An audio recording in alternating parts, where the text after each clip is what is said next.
खुद बंद किया, वो कह रहे नहीं मैंने आंदोलन कर रहा। 70 साल आपकी सरकार थी, क्यों नहीं किया? मैं जब जातिगत जनगणना सेंसस मैनुअल 1961 के आधार पर, वो कह रहे हैं कि हमने 2011 में करवाया था, वो तो सरकार बदली 2014 में, तो उन्होंने उसको लागू क्यों नहीं किया? लागू नहीं किया। हाँ, नहीं कराया था तो कैसा कराया था? जो हमने जब 2015 में आंदोलन किया था गलत हुआ।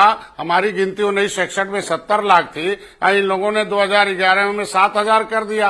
ये कौन मारने वाली गिनती करेंगे? जो जातियां देश को आजाद कराई हैं उन्हें ओबीसी में क्यों डाल देंगे? आखिर सब राष्ट्रपति ने जिन जातियों को अनुसूचित जाति की सूची में सूचीबद्ध किया है, जो ट्राइबल 193 जातियां जिनको अंग्रेजों ने उजाड़ा उत्तर प्रदेश में, पूरे देश में 578 जातियां उजड़ी हुई हैं इस देश को आजादी में, उनको संविधान के मुताबिक उनको हक मिलना चाहिए ना। उनको कहाँ गिनेंगे? अच्छा, एससी में गिनेंगे, पिछड़ी में गिनेंगे, सामान्य में गिनेंगे, कहाँ गिनेंगे? लोकसभा चुनाव के दौरान हमने देखा कि तमाम विपक्षी पार्टियों ने इसको उठाया, चाहे वो कांग्रेस रही हो, समाजवादी पार्टी रही हो, तेजस्वी यादव इसका समर्थन करते रहे हैं, तो सबने इसको उठाया। और आप भी खुले और दबे बीच के स्वर से कह रहे थे कि हाँ जनगणना होनी तो चाहिए, और आज मोदी कैबिनेट ने फैसला ले लिया।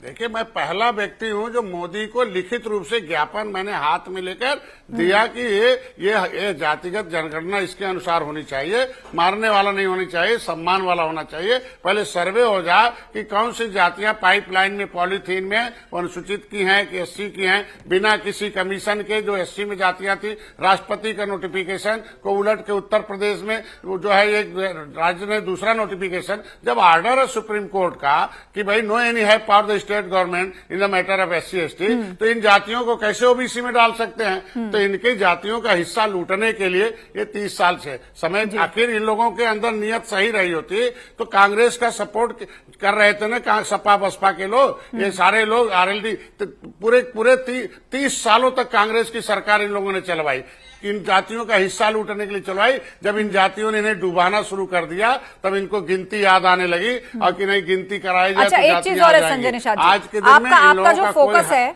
संजय निषाद जी, आपका जो फोकस है वो लगातार इस बात पर भी रहा है कि जो निषाद समाज है या जो मल्लाह समाज है उसको एससी एसटी में शामिल किया जाए। अब जनगणना का रास्ता तो साफ हो गया है, तो अब बताइए यहाँ से आगे आपका आंदोलन और लड़ाई कहाँ जाएगी? विसंगति है। हाँ, निश्चित रूप से अभी और इसमें होगा कि इन जातियों को सेंसस मैनुअल 1961 जो राष्ट्रपति ने नोटिफिकेशन किया है, आरजीआई ने एक्सेप्ट किया कि नहीं ये जातियां अनुसूचित जाति के अंदर आज भी सूचीबद्ध हैं, उनके आधार पर उनको एससी में गिनती होनी चाहिए और इनको एससी में गिना जाना चाहिए। ओबीसी से नाम हमारा राज्यपाल ने खारिज कर रखा कि नहीं केवट मल्ला ये जातियां ओबीसी नहीं है, आज के बाद अनुसूचित माना जाएगा। जब दिल्ली की अधिसूचना जो हमारे संविधान की अधिसूचना कहता है जातियां अनुसूचित है, तो राज्य में की सूचना गलत जारी हो गया, उसे संशोधन कर दिया गया। मैं तो नहीं कहूंगा आज के दिन में, मैं तो फिर मोदी से मिलूंगा, फिर एक पन्ना लेके जाऊंगा। इन जातियों के आधार कार्ड बनना चाहिए, आधार कार्ड के आधार पर लिंक करना चाहिए। मतलब आप कह रहे हैं कि पक्का काम होना चाहिए और जनगणना की जब शुरुआत होगी। लेकिन संजय निषाद जी, ये जनगणना को लेकर भी अभी कई तरह के सवाल हैं। वो विपक्ष भी पूछ रहा है और चर्चा के माध्यम से भी हम पूछेंगे। मैं चाहती हूँ जाते जाते आप एक छोटा सा कमेंट इस पर करते जाएं, इसमें समय कितना लगेगा, क्योंकि अभी जो करंट ईयर के लिए बजट एलोकेट हुआ है सेंटर से, उसमें तो उसके लिए कोई खास अलग से प्रावधान नजर नहीं आता। हालांकि गृह मंत्री ने कहा था जल्द जातिगत जनगणना होगी पिछले साल बयान में, तो कितना वक्त इसमें लगेगा? देश में कई काम होने, डिलिमिटेशन अभी पेंडिंग है, डिलिमिटेशन होगा तब महिला आरक्षण लागू होगा, उसकी बात होगी, फिर 2029 का चुनाव। तो मैं तो धन्यवाद दूंगा आज मोदी जी को, आज बधाई दूंगा भारतीय जनता पार्टी को कि जो आज के दिन में जो प्रश्न लगाते थे कि ये लोग जातिगत जनगणना नहीं कराएंगे, उन्होंने कराया। टाइम का जहां तक सवाल है, पहले विसंगति दूर होगी। आज के दिन में बजट का सवाल है नहीं, बजट तो गरीबों के लिए हमेशा है। हम कह रहे हैं अनुपूरक बजट आ जाएगा, अनुपूरक बजट से जनगणना हो जाएगी। मतलब कुल मिलाकर आप आश्वस्त हैं कि आपने जिस आंदोलन को शुरू किया उसके बाद जो पार्टी आपने बनाई और आज इतना बड़ा फैसला मोदी सरकार ने लिया है, अब उस पर कई तरह की चर्चा चल रही है। ठीक है, लेकिन संजय निषाद जी, इसमें क्रेडिट लूटने की भी होड़ है। सपा बसपा कांग्रेस को आना चाहिए कि इन जातियों को कहां गिनवाएंगे। ये जो उजड़ी हुई जातियां हैं, देश को आजाद कराने वाली criminal tribes act inquiry committee अंतर समय 1949-50 के अनुसार इन जातियों को कहां गिनवाएंगे, स्पष्ट रुख होना चाहिए सपा बसपा कांग्रेस का। इनको मूर्ख न बनाए, चूंकि क्लास 3 में यही है, यही लोग अपनी संख्या से 100 गुना बैठे। जिस तरीके बिहार की जनगणना हुई है, अपनी गिनती एक जगह करा लिया, बिल्कुल बिल्कुल, उसको लेकर भी केंद्रीय मंत्री ने आश्वस्त किया है कि अब मूल जनगणना के साथ ही जाति की भी जनगणना होगी। बहुत बहुत शुक्रिया संजय निषाद जी इस चर्चा में शामिल होने के लिए और अपनी राय रखने के लिए। तो चलिए बहस की शुरुआत करते हैं और सबसे पहले सवाल करेंगे हम, हमारे साथ नाहिद लारी जी हैं, समाजवादी पार्टी की प्रवक्ता। नाहिद लारी जी, सीधा सवाल आपसे यही, राहुल गांधी ने प्रेस कॉन्फ्रेंस की, सीधे तौर पर वो क्रेडिट लेते नजर आ रहे हैं, समाजवादी पार्टी वो भी इसका क्रेडिट ले रही है क्योंकि आप लोग पीडीए की बात करते आ रहे हैं, और उधर तेजस्वी यादव भी हैं, नीतीश कुमार भी जातिगत जनगणना के साथ थे, और आज मोदी सरकार ने यह बड़ा फैसला ले लिया, तो क्या उन्होंने विपक्ष से उसका मुद्दा छीन लिया?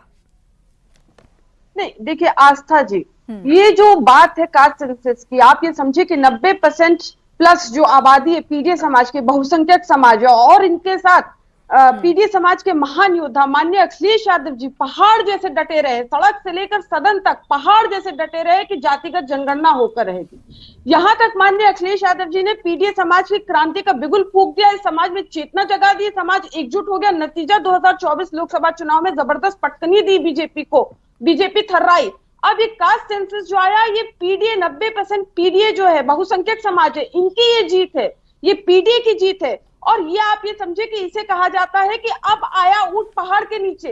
ये ऊंट जो बीजेपी के बीजेपी ऊंट है, ये अपने आप को बहुत ऊंचा समझ रहे थे, ये अपने आप को बहुत ऊंचा समझ रहे थे। 11 साल ये ऊंट नहीं आया पहाड़ के नीचे, लेकिन जो 24 का लोकसभा चुनाव हुआ है और जो पीडीए की क्रांति का बिगुल फूका है माननीय अखिलेश यादव जी ने, और ये समाज एकजुट हुआ है, तब ये झुके हैं, तब बीजेपी झुकी। आप ये समझे कि 15 साल एक राज्य के मुख्यमंत्री रहे, तब नहीं कास्ट सेंसस कराया। यहां तक 2021 में माननीय सुप्रीम कोर्ट को हलफनामा देकर केंद्र सरकार ने कहा था कि हम जातिगत जनगणना नहीं कराएंगे। और एक बहुत कम पढ़े लिखे व्यक्ति हैं बीजेपी के, जिन्होंने नारा दिया था कि बटोगे तो कटोगे, जातियों में बटोगे तो कटोगे। तो उनको मैं कहना चाहती हूँ कि पीडीए एकजुट है और एकजुट रहेगा, और ये देश को तरक्की और बुलंदियों तक पहुंचाएगा पीडीए समाज।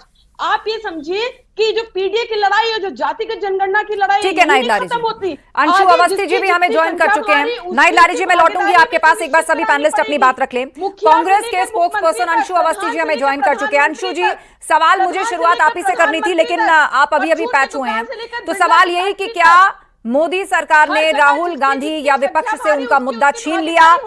क्या जितनी आबादी उतना हक, ये जो नारा आप लोग लेकर चल रहे थे, वो भाजपा सरकार ने आपसे छीन लिया? नहीं आस्था, कोई मुद्दा छीनने की बात नहीं है, भाजपा के नियत पर सवाल। भारतीय जनता पार्टी पहले जाति जनगणना का विरोध कर रही थी, और जब देखा कि पूरे देश में ये मांग उठ रही हर जगह से, तब उन्होंने मजबूरन झुककर दबाव में, और ये दबाव कोई छोटा मोटा दबाव नहीं था, एक बहुसंख्यक एक बहुत बड़ी आबादी है जो लगातार मांग कर रही थी कि जाति जनगणना हो। आज भारतीय जनता पार्टी का चरित्र बेनकाब हुआ है, इनको उस मांग को मानना पड़ा है, और हम अपने नेता श्री राहुल गांधी जी को धन्यवाद देते हैं कि जिन्होंने इस मुहिम को लगातार 10,700 किलोमीटर की भारत जोड़ो यात्रा के माध्यम से, संसद के माध्यम से इसे उठाने का काम किया, इस आवाज को बुलंद किया। करोड़ों करोड़ लोग आज राहुल गांधी जी को धन्यवाद दे रहे हैं कि आज उनके दबाव में सरकार झुकी और निर्णय लेना पड़ा कि जातीय जनगणना हम कराएंगे। लेकिन क्या भाजपा आज बताएगी कि ये पहले विरोध क्यों कर रहे थे? ठीक है, हम तो पहले समीर जी के पास नहीं चलते हैं, सवाल आज भी उसके साथ है। हाँ, समीर जी, आप सुन रहे हैं, कुल मिलाकर अब क्रेडिट